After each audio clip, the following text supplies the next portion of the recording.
and Klaus is going to take you through his own journey. You can accompany him on his own journey through his own discoveries. And take it away, Klaus. What are we looking at here? I can see an array of pyramids. What's the significance? The significance is that you can find pyramids all over the world on each continent. And the question is, when and who did build those pyramids? Why many of those pyramids all over the world are looking very, very similar? Another question is, did there really exist a global civilization? And I think many of our researches are really telling us that once upon a long time a global civilization existed. But how many thousands of years ago, we don't know. Most of the audience of Project Camelot may know about the story of one stone pyramid building found in 1984, 25 meters under the sea level in Japan on the island of Yonaguni, which is the southeast Japanese island belonging to the Ryukyu island group. And there is still a struggling of some international archaeologists who are saying that these monuments were done by nature. But my friend Professor Masaaki Kimura did several years since then researches not only on this monument, but also he found several others close by. On the right side down you have a model, and one thing nature is definitely not doing on top of two platforms of this monument. There is one huge stone turtle and one huge stone bird like an eagle. Nature is doing many things, but not such a precise, perfect monument. And the question is, where are all the stones? If nature would have done it broken down, where are those stones? There are also streets, and there was also found a stone stadium like a Roman Colosseum with stone seat rows and stone stairs. Nature is great, is doing many, many great things, but not such perfect buildings. Here you have the huge stone turtle, and you can see also how small is a diver against this big monument. Here you have one street with stairs going up. Here again a very close-up picture just to recognize the size of this huge monument. Here you can see some world maps. On the top, on the right side, you can see the Piri Reis map, which was used already long time before Christopher Columbus came to America. And you can see how perfect this map was already in the beginning of the 16th century, showing part of Europe, of Spain, Portugal, part of Western Africa, and also part of South America. We do not know until now who was able to make such a perfect map already centuries ago. And on the rest of the Piri Reis map, which we do not show on this picture, you can also see the Antarctic without ice. In 1956, researchers found out that the Earth under the ice mass at the Antarctic is exactly like the Piri Reis map was showing. So this Piri Reis map should be at least older than 10 to 12,000 years. But the next question would be, who was able to make such a wonderful world map? On the left side, on top, you see Atlantis, done by Athanasius Waldseemüller, and the map is the other way round. He did it the other way round, and you can see the continent between Europe, Africa, and also America. And you can see on the left side down different sides of a huge stone world map. This stone world map was found in 1984 while gold digging in Ecuador in an underground tunnel system with other 350 artifacts which do not really fit any known and existing South American pre-Columbian culture. On this stone map is a natural quartz line, a white one, and This is the front side of the world stone map, and you can see approximately in the Near East, close to Saudi Arabia, you can see an inlay as an eye. And from this eye to the right and to the left is a natural quartz line going on the right side over India, Thailand, and also there is a long island on the right side, which Professor Kimura's research gave him the statement that from the northeast Japanese island until far down after Taiwan, once there existed a huge continent. But then this world map must be older than at least 10 to 12,000 years. And here is the back side, and you can see on the right side coming the quartz line passing in the Atlantic, a continent, Atlantis, which in our days does not exist anymore. Then the white line is crossing part of South America, and here you have a close-up, and you can exactly see the Bay of Guayaquil, an inlay going up to north, and a round inlay showing exactly the place where there were found those artifacts, and there is also the best quality water worldwide existing. One other very interesting artifact found on the same place in Ecuador is the so-called pyramid with the eye. The eye is an inlay, the stone is gray and white, and you have 13 steps, and it looks exactly like the pyramid with a shining eye on the $1. If you put this pyramid under black light, the eye is shining very strongly, and it looks really like an eye, but not real like a human eye. Here you have a close-up of the eye, and you can see the colors of the inlay. On the bottom of this pyramid, you have the inlay in little gold plates showing the Orion star constellation, and you have unknown writing. The translation of Professor Kurt Schildmann, who was the president of the German Linguistic Association, and he was perfect in more than 40 languages. He was able to translate this writing. He called it pre-Sanskrit because it is older than the oldest writing. And the translation of these 4 letters you can see here, his translation is "the Son of the Creator comes."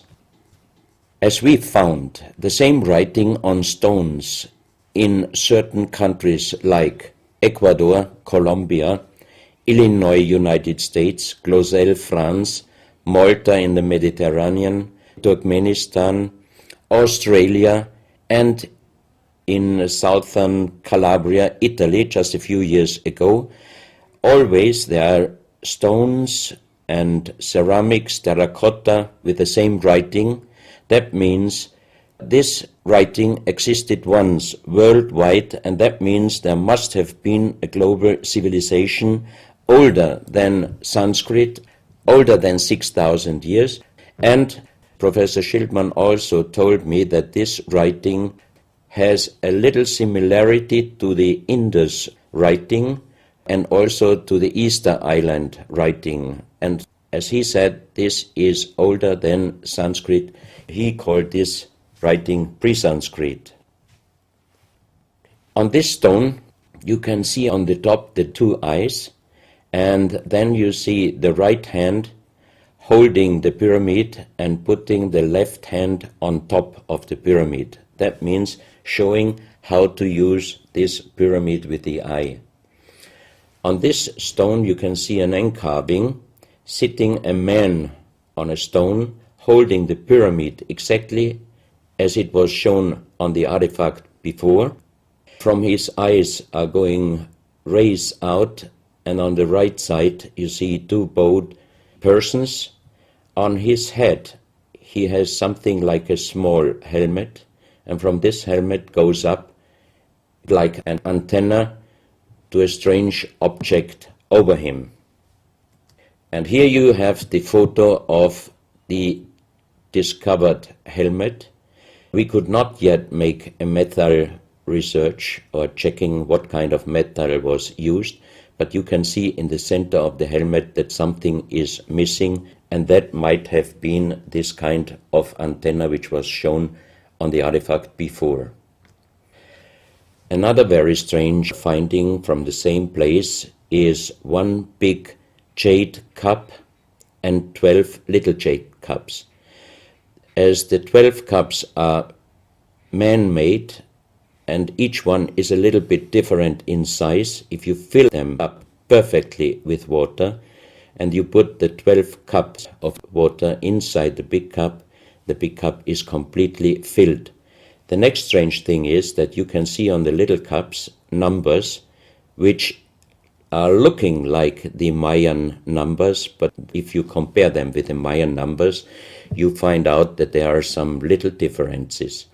And on the big cup, you can see a perfect inlaid star constellation, also showing the Orion and other stars. And inside the big cup, it is very, very magnetic, and outside the cup, nearly nothing. Professional geologists are saying this is impossible because if a stone has metal particles inside the stone, it must be same magnetic from both sides. Here you have a close-up of the big cup, and you can see a perfect inlay of star constellations, and they are shining very brightly if you put black light on it.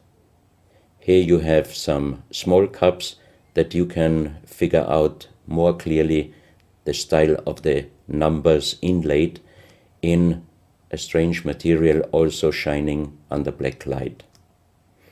That's another piece, a jade plate with the same star constellation inlay like on the big cup, and two persons facing the sky, and on the next picture you can see that also the eyes of these two statues and the star constellation is shining very strongly under black light.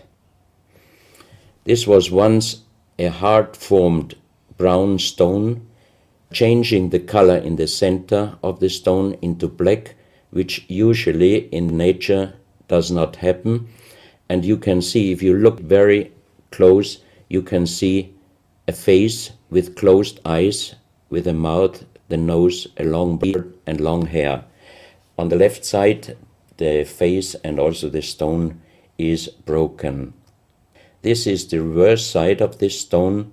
You can see a spiral and a triangle. The center of the triangle is very magnetic, also shining under black light. Here we have the backside of a cobra. The cobra never existed in South America, but this one was found at the same place. On this side of the cobra head, you have 33 lines in lines. So 33 is also a very mystical number since long time. And on the left side and right side, you have 7 points inlaid, and maybe these are the chakras. Also, this cobra head is shining brightly if you put black light on it. Another object here, you have a perfect worked dolphin head, and also this artifact is shining under black light.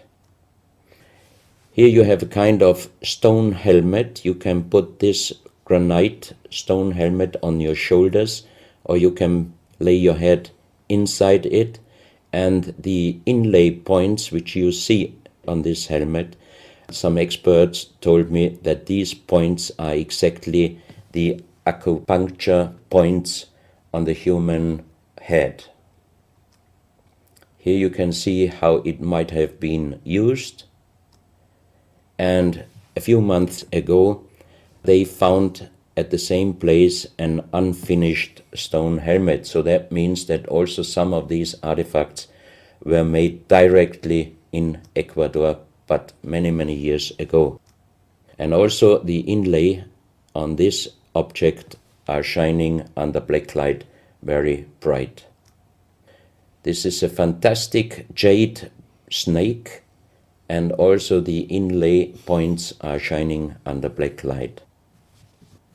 Here we have one artifact which is very perfectly carved on the backside, so that means it might have been used to put this artifact on the front of your forehead. You can see the two eyes inlaid, and on the reverse side you have the so-called third eye. Maybe this artifact was used for some ceremonies or for meditation. Here we have a jade plate with an inlay of a spiral, also shining brightly under black light.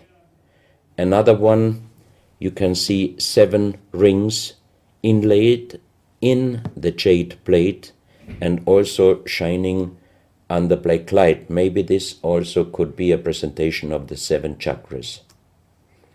Here is one of the ceramics found there. It's a great masterpiece, and the question is, how can you make this artifact out of one piece of ceramic? Here we have another pyramidal stone found also in Ecuador. On top you see the pyramid with the eye, and you have down several spirals and symbols. Some of them are very similar to the churchward Nakal plates, which he found 1880 in India, and the translation was talking about the sunken continent of Mu. This is a marble with another inlay of a spiral, also shining very brightly under black light. Another stone in a pyramidal form with an inlay of an eye. Here you can see again the pyramid with the eye, and on the bottom you see the Orion star constellation, the 3 Orion stars, which might focus us to the 3 pyramids in Egypt. Here you have a ceramic statue. You can see the style of sitting is not real pre-Columbian style. It looks like the lotus seat from Asia. On top of this statue you have a head with some points, and it looks quite similar to many of the Buddha presentations. He holds a snake in his mouth. The snake is a very, very mystical and very often presented object.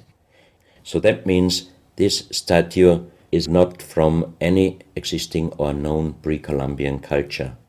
Even the next one, you can see that how this statue is sitting, it looks more the direction of Asia.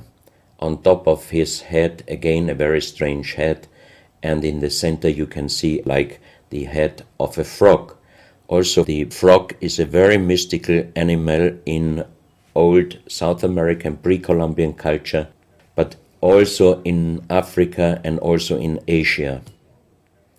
Here another ceramic statue holding a kind of plate in his left hand, and it looks also not really pre-Columbian culture.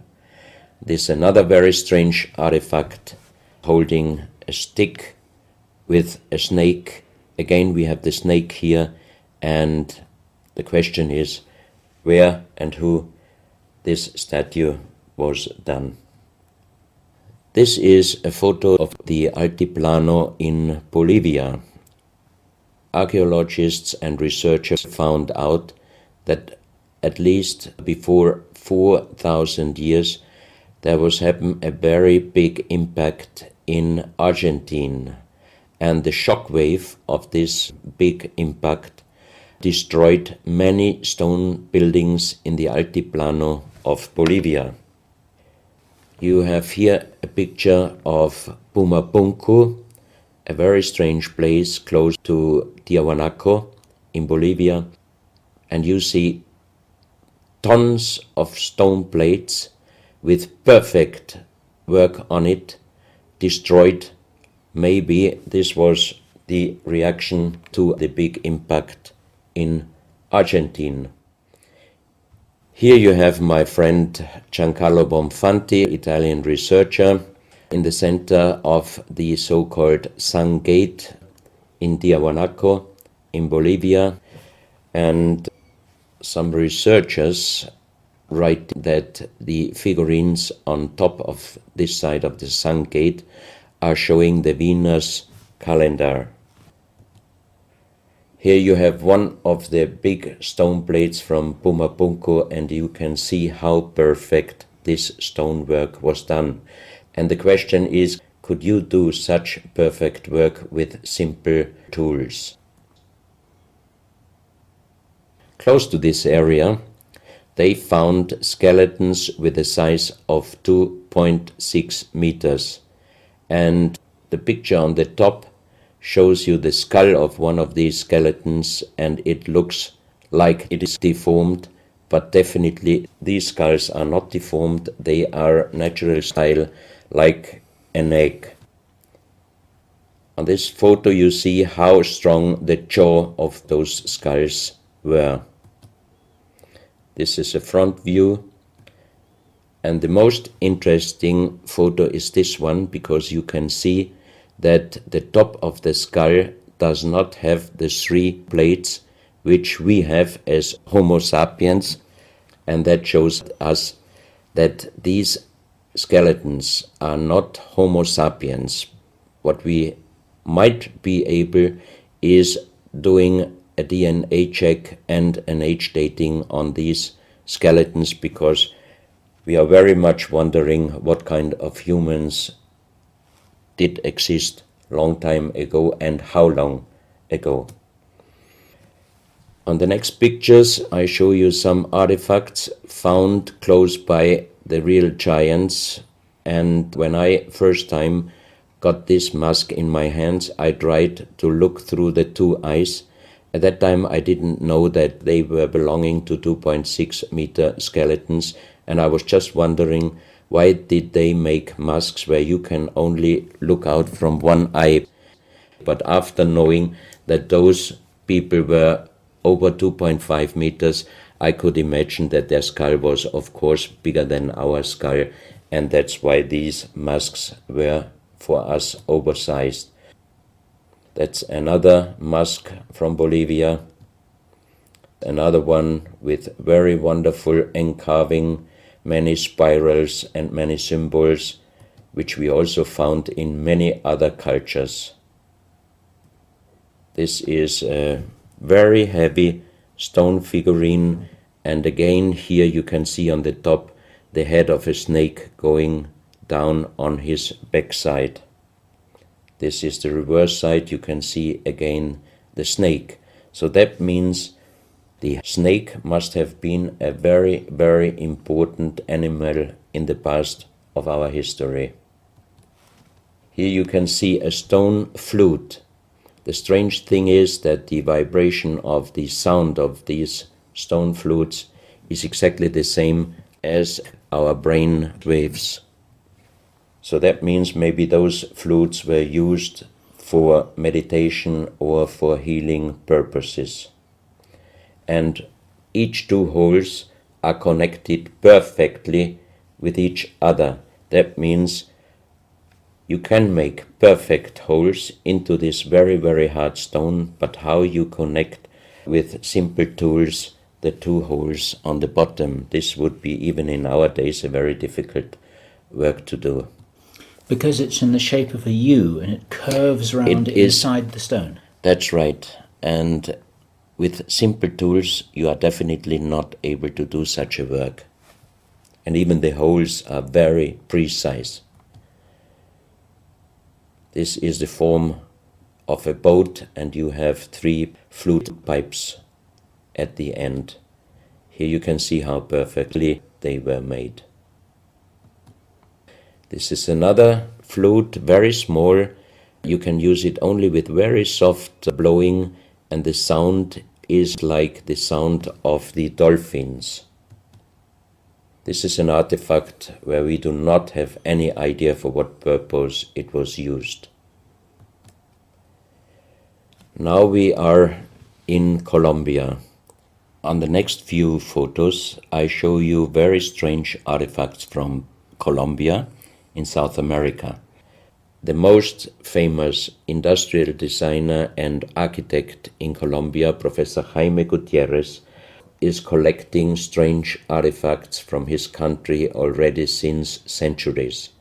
His most important piece is the so-called genetic disc. Here you can see a disc made out of lyddite, a very hard stone. It's nearly the same hardness as granite, but the structure of lyddite is like leaves, so it would be quite impossible to make the same disc in our days out of the same material. The diameter of this disc, we call it the genetic disc, is about 27 centimeters. And on this disc you have several things presented which usually you can only see with a microscope. For example, on the left side, around 11 o'clock, you can see one egg, human egg, without and another with spermia. On the right side, at approximately 1 o'clock, you can see some spermias, and then you have several very strange presentations which we could not explain. But here on the left side you have a microscopic photo from the inside of a lady done by a Swedish photographer, and you can see that the egg without and with spermia looks exactly like the presentation on this genetic disc. On the reverse side you have on top several presentations of fetus in different size, different age, ending up with looks like a little child. You see also at the end of the plate around 6 o'clock female and male, and also on the right side around 9 o'clock you can see the presentation of man, woman and child. But the strange thing is how they present those human-like heads. Here you can see a knife done by the same material, lyddite. On top of the knife, on the handle, you have mother's head. Beyond you have the child's head, and the umbilical cord is going around the neck of the child. So that means this knife would have been used to cut the umbilical cord, saving the child's life. This is a close-up mother, child and umbilical cord. This is an instrument. It might have been used for helping the child coming out, leaving the mother, when there were some complications. And it is also made out of the same material, lyddite. You have here the vagina and the child's head coming out. And on the reverse side, you can put only your thumb inside. That means you can only use this instrument with your fingers, meaning you cannot use power. So that means it might be safer helping the child leaving the mother than our instruments we are using in our days, because sometimes the modern instruments, while being used, can damage the child's head. This, we think, is a medical instrument. It is also lyddite, and it's a perfect form. Another one, and these are other ones, they are very much smaller than shown on this photo. And when we did a material check in Vienna, the most expert worldwide checked those pieces. First of all, the material. Each one is done with lyddite, and the form itself, he checked them, and finally he said, I cannot tell you how they were done, who did they make, but the only thing I can definitely tell you, from the same material in our days, we cannot make the same instruments. So how old they are, we do not know, but as they were found in Colombia and they do not fit any existing pre-Columbian culture, we must consider that those artifacts are at least older than 6,000 years. But we cannot explain what kind of technology they did use to be able to make such instruments and such tools made with lyddite. You can see each piece fits exactly every kind of hand, never mind how big the size of the hand was. Each instrument, each tool fits exactly each hand which was using those instruments.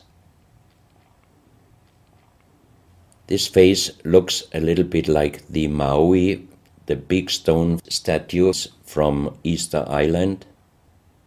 Here you have a close-up. This, in joking, I call it the dentist chair.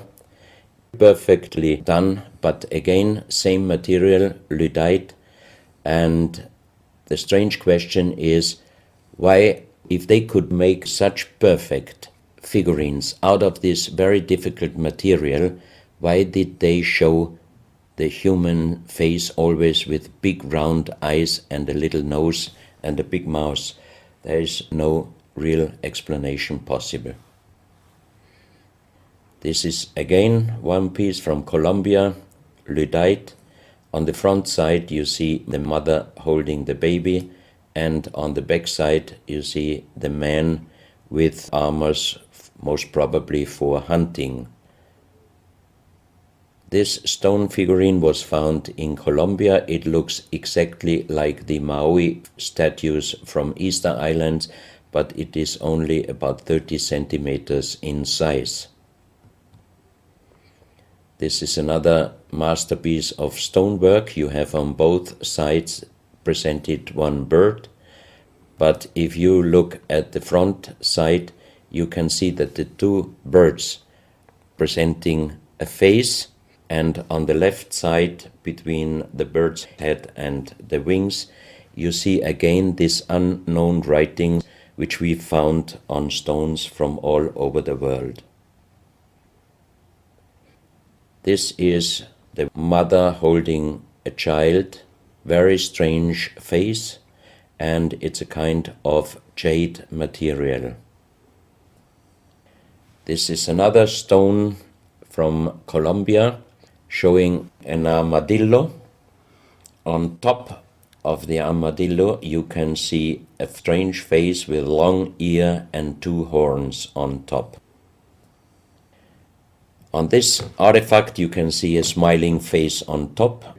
You have two triangles on this side, and on the other side, on the right side, you have a face. Again, the animal face on the right side, and some unknown symbols.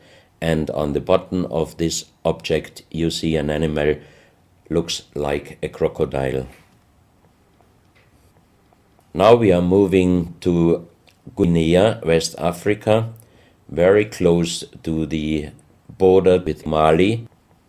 They found on a huge granite mountain the half portrait of a lady done in granite stone, and the size of this statue from top of the head until the middle of the torso is exactly 150 meters.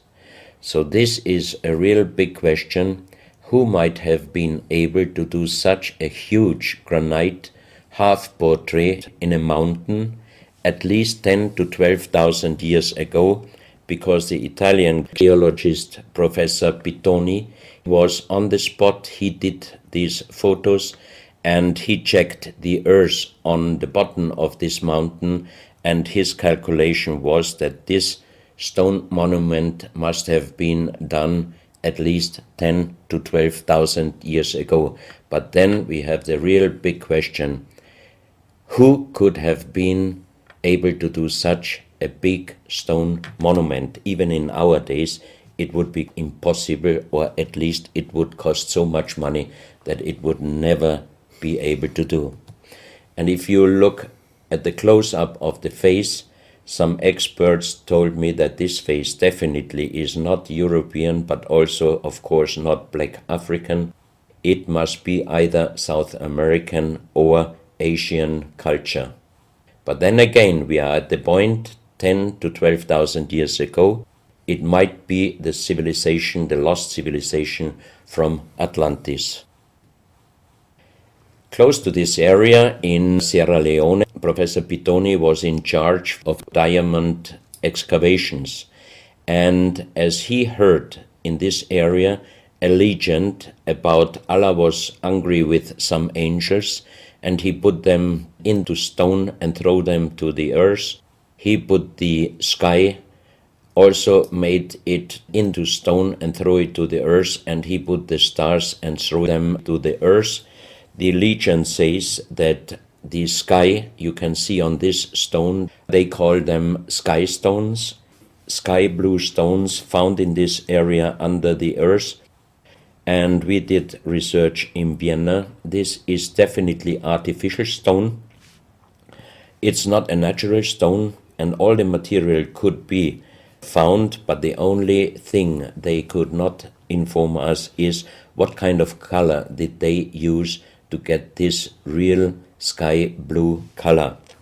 The stone figurines found from 20 meters down to even 50 meters. Professor Pittoni always took some organic material from the finding place, and the age dating of those stone artifacts are from 2,500 years up to the oldest one, 17,000 years.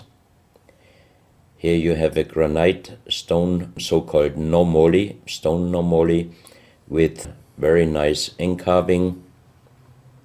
Here you have a man sitting on an elephant, as there are also the legends of giants all over Africa. You know how big is an elephant. It's a wonderful stonework. It's very hard and very heavy. There are also some artifacts showing half human or human with the head of a reptile, holding a kind of pot in their hand, and they could put something inside this pot, and also on top of several normolis there is a hole for putting something inside, and most probably they were used for ceremonies. Here you have a kind of animal. It looks like a dinosaur. And when Professor Pittoni found this statue, it was making a strange noise. So he opened the statue, and they found inside the small black ball you can see on the bottom of the statue, and this was iron material. When we did the research on this artifact, and especially on this metal ball, next morning the professor called me and told me that somebody must have done a bad joke to me. I asked why, because the result of the research was this metal material is chrome steel, and chrome steel was found first time at the beginning of the 20th century in Austria. That means it was impossible inside a statue with the age of approximately 17,000 years. But when I called immediately Professor Pittoni, he was laughing and he said, "I'm a geologist. If a statue is making a strange sound, I do not open it just right away, but I did several X-rays, and you can see here on the right picture one of the X-ray photos, and you see that inside the closed statue already the round ball, the chrome steel ball, was existing. On this X-ray photo you can see exactly, and also Professor Pittoni saw that this statue in former days already was opened but perfectly closed again, and he called a specialist who opened it exactly concerning this photo, the small stone ball which was closing the hole inside, and you can see that the metal ball was already existing. Some of you might have watched several pictures, photos on the internet of giants, giant skeletons found in desert, in India, in China and other places. Most of those photos were competition photos to present Photoshop. Perfectly done. I also was quite impressed when I received first time one of those photos, but these photos I'm showing you now, they are definitely not coming out from a Photoshop competition. These photos are real skulls and skeletons. This skull was found in a tunnel system underground in Colombia. The skull is dated up to 11,000 years. The skull is bigger than normal skull, and the front teeth of the jaw are lined up in a different way than our teeth. Something that occurs to me here is that there's a very strong, pronounced jaw. It's a very prominent jawline, very prominent chin. And here you see a photograph that was shown to us by a Project Camelot insider. Now, this isn't a real photograph. This is a scene from the old Arnold Schwarzenegger movie Conan the Barbarian. And what you're seeing here is a special effect on the actor James Earl Jones. The critical thing here is the shape of the jawline. Our witness, who had spent time with the Anunnaki in real time, in the present day, said that one of the things that characterizes them, besides their size, which he says was 8 or 9 feet tall, he said they're very large and they're very strong and they look larger than that. But that's round about their height, which matches exactly the 2.6 meters that Klaus has been talking about. He said it's a very prominent, strong jawline, and this is what strikes me about these skeletons, these skulls here that we're looking at right now. Didn't know. No, you need to know this. Back to Klaus. So once again, here you have a very old photo done in a museum in La Valletta in Malta, and it shows several long skulls, and the explanation is deformed skulls, but they are very long, going to the back. This is one of several very, very strange skulls. They are presented in a small museum in Ica in Peru. Ica is located close to the famous Nazca lines, and the museum is called Museo Maria Reiche, the German lady who was researching her whole life about the Nazca lines. And in this museum you can see the most strange skulls I ever saw, all found in this area close to the Nazca lines. So the question is, what kind of humans were living there and how did they get those skull forms? And especially this one, definitely several doctors and experts told me it would not be possible to create such a kind of deformation, because through deformation you do not get the double bone material on the skull, and on this skull even you have particles of the skin and hairs, and I think it would not be difficult to do a age dating and especially a DNA analysis of this skull. On this picture I show you some legendary skeleton forms of giants. In the year of 1964, in the south of Ecuador, in the province Loja, there broke down a part of a mountain platform, and Father Carlos Vaca, who was working as a priest in hospitals, he was called to this place and he found the broken bones of a giant. Good.